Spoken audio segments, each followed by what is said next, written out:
In this video, I will make a walnut dining table inspired by the Faroe Islands and provide a cost comparison of a single plank versus a glued up version of the same dining table. Stay tuned. Even though I use 100% sustainable wood, I always feel guilty purchasing a 4-foot wide plank.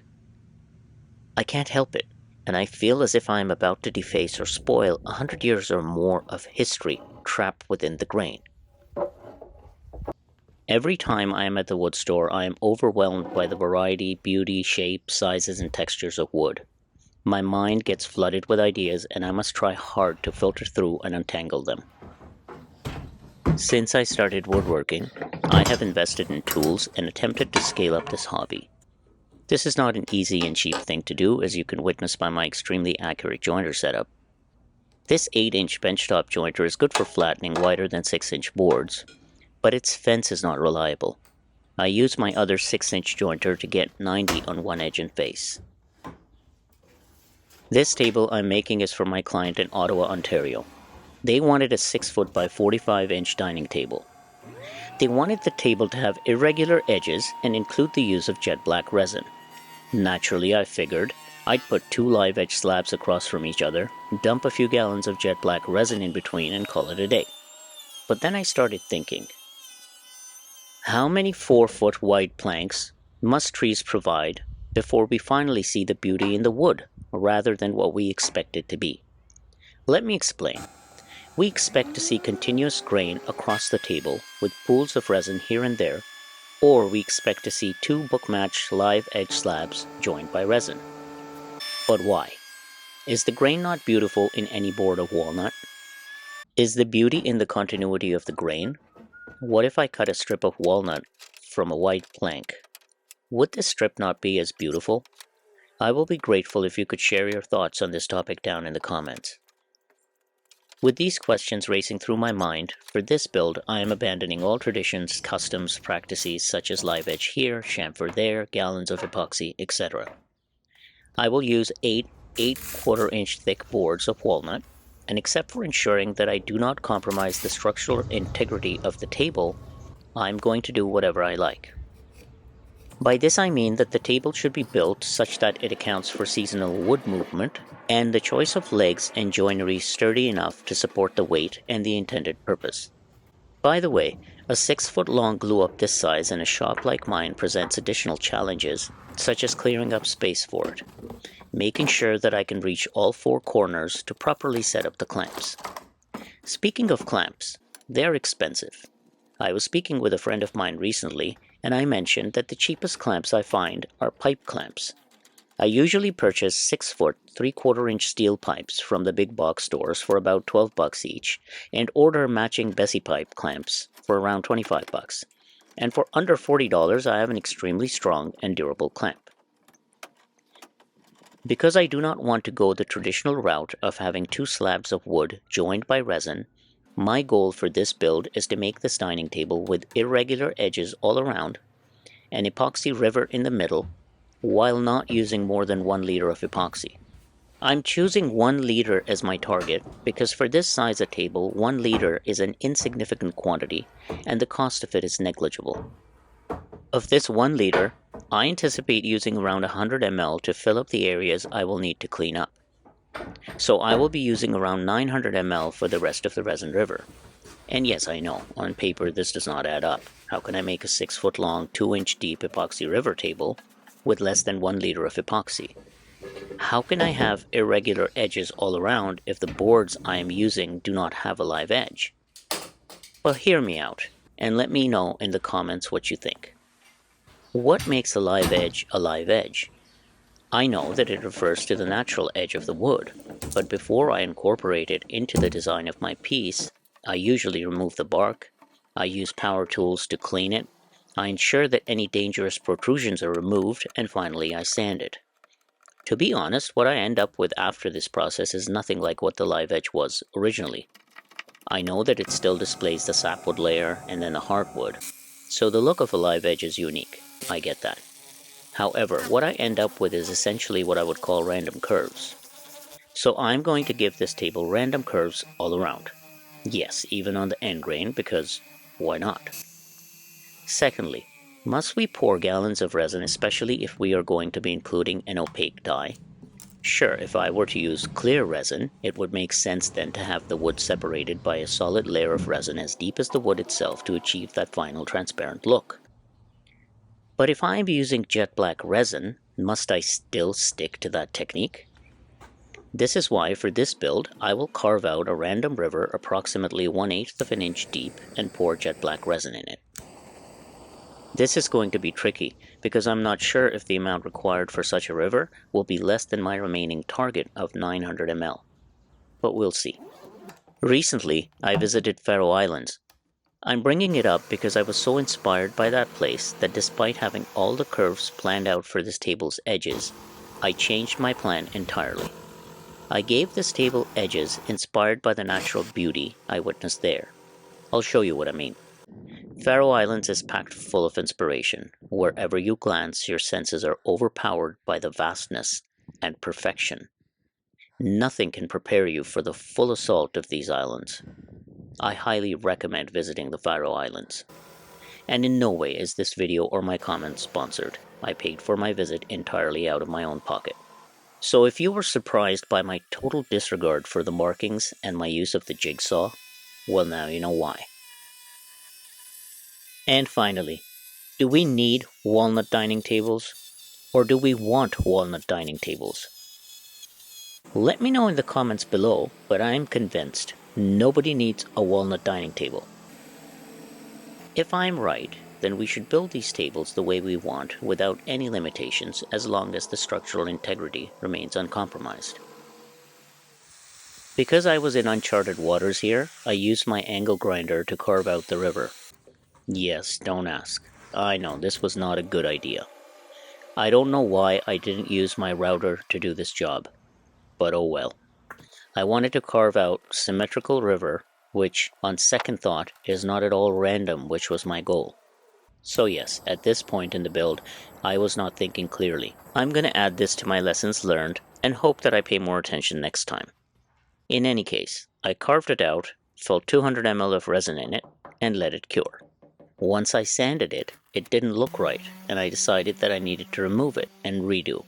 But instead of rushing right into it, I decided to flip it over first and address the bottom. This brings me on to planning. My planning is top-notch. I leave nothing to chance, as you can see. The tools I use are paper and pencil, and nothing is to scale. I had originally planned on using massive maloof joints at all 4 corners of this table, and then sculpting the legs into the table to give it an organic walnut flavor. But my client preferred black legs because those would blend in well with their interior design. So we went with plan B. They chose this classic wine glass black powder-coated legs from Floeline. By the way, I have used Floeline products many times and I highly recommend them for your projects, and in no way are they sponsoring any of this. I'm just honestly mentioning them because not only is the quality of their products high, but also their products satisfy my requirements for structural integrity. The legs I'm installing provide a wide solid steel rectangle at the top of the leg where it meets the table. It includes wide slots for bolts. This provides room for the bolts to move with the wood as the seasons change. Speaking of wood movement, traditionally a dining table would have aprons running all along the length and the width to keep the table flat.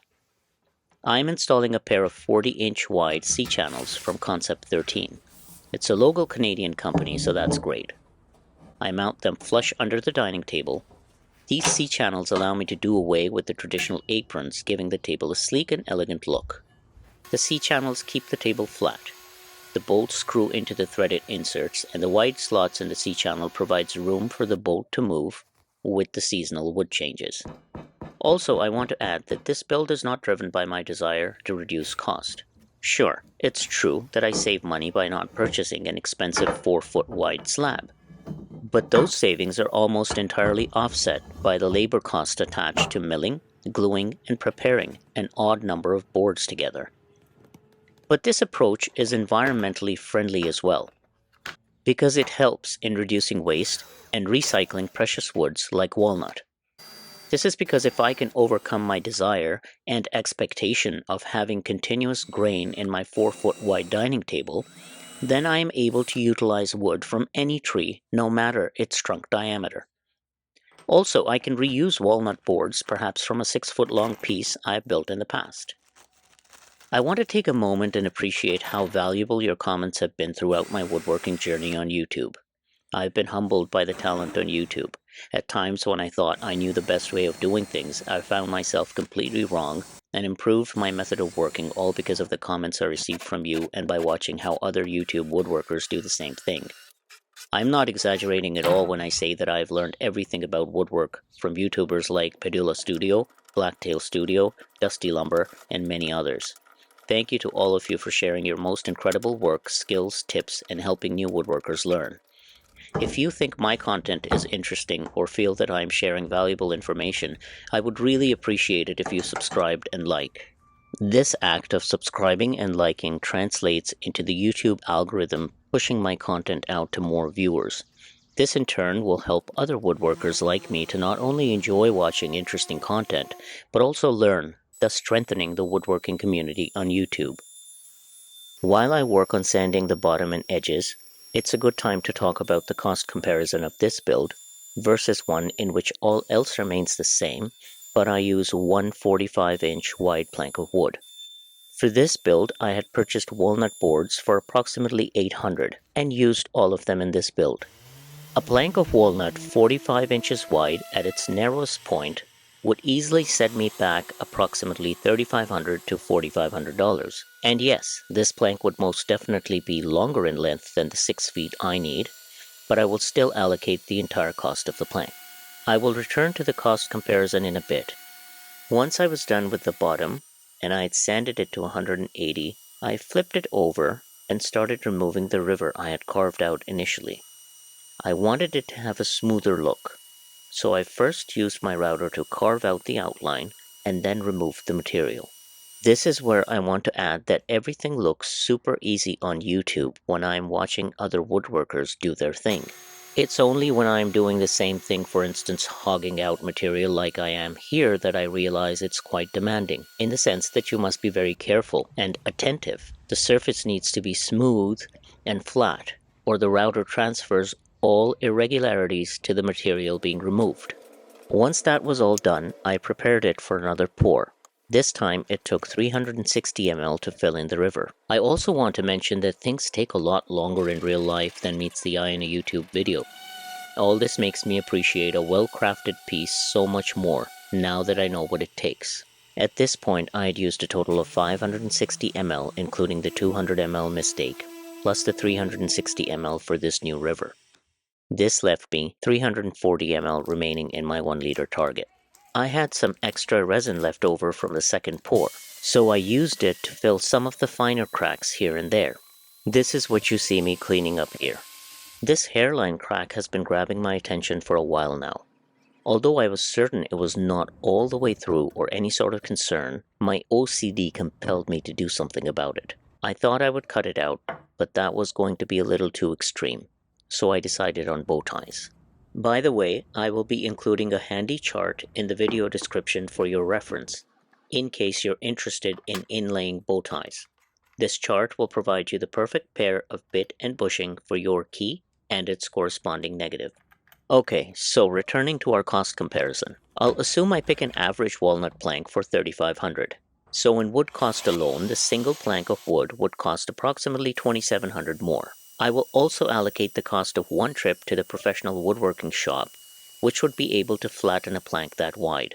They charge $75 for half an hour, which I find is usually enough. Plus, because I don't have a pickup truck, I rent a truck, and this costs me approximately $75 for a day. So assuming all the other costs remain the same, the total difference is $2,850 less for this build. Labor hours is a key cost driver I couldn't factor in until now, because from this point onwards I can safely assume that this build compared to the single slab build would require an equal amount of time to finish. So, if I estimate my labor cost at $50 per hour, this build has taken me between 10 and 20 additional hours, and that's mostly due to the milling and the glue up. So at $50 an hour, this table has cost me $500 to $1,000 more in labor compared to the plank scenario. Overall, and all else being the same, I can say this build is $1,850 to $2,350 cheaper than if I had used a plank of wood instead. Technically then, using these extremely rough calculations, this glued up version is a couple grand cheaper. Does not offer grain continuity, but is more sustainable. The single plank scenario will cost roughly a couple grand more, offer grain continuity, but it is less sustainable. So in the real world, where money and wood are both scarce, what would you prefer? I would love to know in the comments. I want to take a moment to shed some light on what I mean by sustainable. You can check out my sources for reference in the video description. But essentially, a tree trunk approximately 4 feet in diameter at breast height is going to be hundreds of years old. This means that these trees are old growth trees. Old growth trees sustain and promote biodiversity and sequester the most carbon. They are essential. We do not have many old growth forests left on the planet. And most importantly, these forests are non-renewable. So when I say that the glue up route is sustainable, I mean that we could responsibly harvest walnut trees without waiting for hundreds of years and still be able to use 6 inches to 8 inches wide walnut boards glued up for our dining tables. And just a friendly reminder that I am no authority on sustainability. I am just an average citizen digging into what's what. So I urge you to investigate this matter on your own and don't take my word for it. I do my own research and make my own decisions, just like I respect my clients' decisions and choices, whether it is a single plank or not. By the way, in addition to these fine furniture projects, I also build budget-friendly, rock-solid pieces of furniture. A recent example is a bed frame I built for my kids. You can check it out here. I finally began sanding the tabletop from 120 moving up to 400 and applied the first coat of finish. Then 600 and applied a second coat. Then 800 and applied the final finish, waiting a couple of days between each application. Then I finally applied beeswax and buffed it in. Regardless of what a dining table should be or ought to be, whether it utilizes a single plank or multiple boards, resin river or not, live edge or not, all that should matter is that we design our furniture the way we want it to be for the reasons we hold dearest to our hearts. And above all else, I am genuinely looking forward to your comments on this build. I will make sure I reply to each and every one of your questions, and feel free to correct me where I am wrong and how I can improve. Thanks for watching, and enjoy the completed build.